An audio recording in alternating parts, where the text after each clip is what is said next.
many companies are now declaring redundancies. Yeah. And it's quite unfortunate that even G4S has declared redundancy. Yeah. Has joined the list of companies declaring over 400 Yeah. young people redundant. And it's what I always say. Yeah.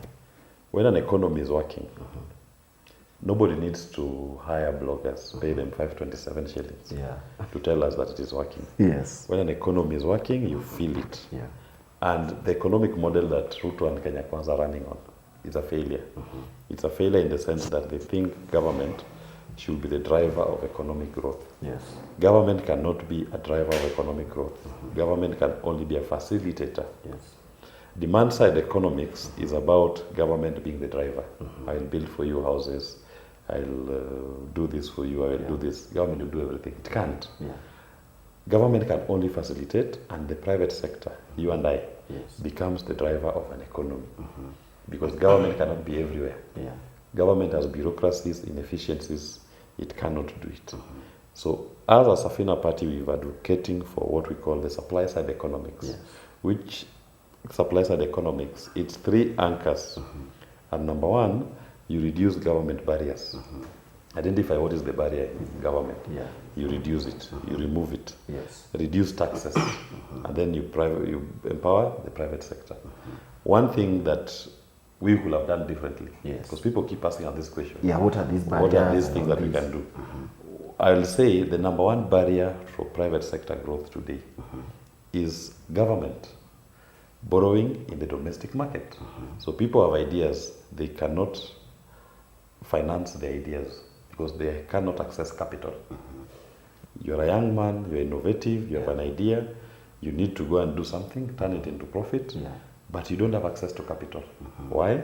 Because you go to the bank will tell you interest rates, number one, are very high, 20%, 25%. Yeah. Why are they so high? Because government is borrowing in that market at 17% interest rate. Borrowing money illegally to not apply to any project. Yes. So you, a private individual going to that market to ask for a loan, they are told your interest rate is 20%, 25%. They don't want to give you. They prefer to lend to government. Yes. So your idea is going to die there with you. And then government borrows that money, is not applying it to the economy. We don't know what they're using it for. Because you are not seeing any project, which our laws require that for you to borrow, you only apply to project development. Yeah. None. So you end up. The oxymoron in all of this is that the money which the banks are holding, this is how it works. The bank is here. Yes. The people are here. Government is here. Yeah. The people deposit their money in the bank. Yes. Government and its agencies also collect money from the people. They deposit in the banks. In the bank, yeah. So the money the banks are holding is not even their money. It is other people's money and the government's money. Yes. Then these banks decide to take this money and lend it to government at high interest rate. Government comes to you, Yes. raises your tax to go and pay this high interest rate, These loans. these loans that they took from the bank. Yes. That, remember, that money was your money, which the bank was holding, Yes. and government's own money. Yes. So this system only empowers the bank. True. Because the bank is guaranteed that government will always come to you, raid your pocket to pay the high interest rate. The money the bank has lent to the bank, to the government, is also your money. Our model, we are saying, if you remove government barrier, you say government stop borrowing from the domestic market. These banks will have money, lots of money here. Yeah. They need to make profits. They need to meet their operations. They can't access this market called government. Yes. So they will come to you, Begging you to come. begging you to come and borrow. Now you with your ideas, Yes. you can do far much more because now you have access to capital at a low interest rate. So I want to put up housing units. Yes. I can go to a bank, I'm given a loan at 5% interest rate. Yeah. I can identify a market niche in my locality, build those houses. Yeah. And that market, as I build, it's stimulating the economy. And you have almost even 1,000 of us across the country doing it. So you'll have affordable housing at a low interest rate Yes. that responds to the market needs and spread across the country. Yeah. But Ruto's government thinks it is the responsibility of government to build houses. Yeah. So they come and increase your taxes. to go and put up those houses. So they've gone to Homa Bay, they are putting up 600 units. Yes. A population of 500,000. What is 600 units? But if the people of Homa Bay had access to the market, Yes. they could borrow. Those who qualify will go and take loans in the banks at 5% interest rate. Yeah. They will put up the houses across the entire Homa Bay, not just Homa Bay town, even in Kindu Bay, in Olare. Yeah. They will put up in Oyugis, responding to the needs. Yeah. But here, they're only doing 600 units in Homa Bay town. Yes. What about the people in Oyugis? What about the people in Kindu Bay, in Olare? Eh? In Beta. In Beta. They were, yeah. In Dewa, Rosinga, all of those. Who is addressing those market needs? So there's a market that needs affordable housing and good quality houses. Now, if somebody coming from Dewa or Beta sees has access to the market, you will go and take a loan, put up 40 units, another one in Dewa, another one in Rosinga, putting up quality, nice houses because there's access to capital and response to the market needs. And it spreads across the country. They will be stimulating the economy after doing that because you've just removed government barrier that was stopping this private individual from accessing a market. What can we do? This is basic supply side economics that Safina Party, Jimmy Willie, stands for. These characters cannot understand it. They think government is Father Christmas. Reduce tax, then they believe in increasing taxation. Yeah, to get more. To get more. You can't. You don't increase the tax rate. To get more. You expand the tax bracket. How do you do it? Yes. You have a tractor that uses diesel. You put 16% VAT on diesel. Yeah. People have stopped using tractors to plow. Yeah. They prefer to use oxen, or the family comes together, they use hand plowing. Yes. Why? Because the cost of plowing using a tractor is expensive. So for us, we are saying reduce the VAT on diesel. Even zero rate it. Yes. Even if you put it at 4%. Yeah. The price of plowing an acre goes down. Now more and more farmers across the country, even smallholders, will have an appetite because they're saying this is reachable. They are able to use tractors, hire tractors to plow their land. Consume more. And when the more of them are hiring tractors, they will consume more. So that you have 5% or 4% VAT on fuel, you'll collect more. You've expanded the tax bracket so that before, maybe you only had 3 people in a village using a tractor. Now, because of the low cost, you'll have like even 100 people. Yeah. These 100 people are paying far much more than the 3 people.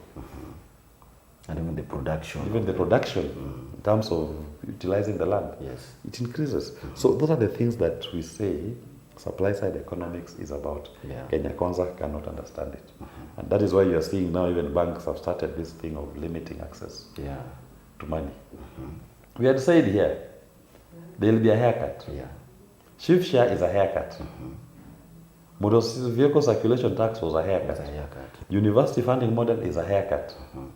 Now they're already somewhere smelling your bank account. They are limiting how much you can withdraw in a day. That's a haircut coming. You are told that now you have to register all your mobile phones. IMEI number. That's a haircut coming. Government wants to have sight of you. It's surveillance, but also a haircut. Because they want to know how many mobile devices are here. They want to know your mobile transactions. They want to come and also become a partner in your M-Pesa transactions. And it is stupid. My plumber was telling me, I sent him money on his phone to go and buy materials. Now, somebody wants to use that as a basis to tax him. When he goes to the shop to buy the materials, he's going to pay tax. The materials are already on VAT. On VAT. They are taxed at the shop. This plumber is just a messenger. Why do you charge him a tax on it? He was just a messenger. There is no transaction between me and him at that point. I just sent him the money to go and buy the materials and do the work I wanted him to do. He paid tax at the shop. Why should his mobile phone that has now received this money and receives from many people? Why do you want to tax him on that money? You had even the proposal to introduce VAT on private schools, tuition fees. What is that? It's a haircut. They are just coming to find a way, okay, you are paying school fees to your child. Oh, you have money to pay school fees. Let's add VAT to also get we also become a student. Yes. We are also your dependent as government. Yeah. We haircut you. On a private business. On a private business. And on the school fees, not even, because the school itself is paying VAT. Yeah. It's paying tax, corporate tax, on what it collects. Now but now government wants to impose a VAT on the parent who is paying school fees to the child. Just by virtue of paying school fees to the child, they want to reduce VAT to you. That is a haircut. This thing cannot work. Yeah. And this model is going to fail. There's nothing good that will come out of Kenya Kwanza. The economic model cannot work for this economy. It has failed. That is their scorecard. Yeah. And Kenyans need to start interrogating political campaigns based on the economic models. I've given you our economic model. Yeah. And we believe this can work. And we invite conversations. Let people debate. Yes. Let's throw spanners. Test our idea. Can it work? Can it not work? Yeah. And we can tell you, when an economy is on a stagflation like it is today, this is what it is. Yeah. You can only get back to stability when you adopt supply-side economics, not demand-side economics. Yeah. Kenya Kwanza will try to tell you that, oh, the price of unga has gone down. Unga is now 100 That is what they are saying. That But right now, when the price of unga is 100 affordable. Kenya shillings, how comes people are still crying?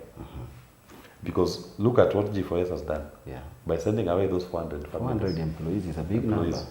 Those are 400 families. Before they had money in their pocket. Yes. They could buy unga at 150, there was a lot. Now you reduce to 100. They don't even have the 100. So what has happened is that there's no money flowing in the economy. Yeah. So even the farmers who have the maize are forced to sell at a loss.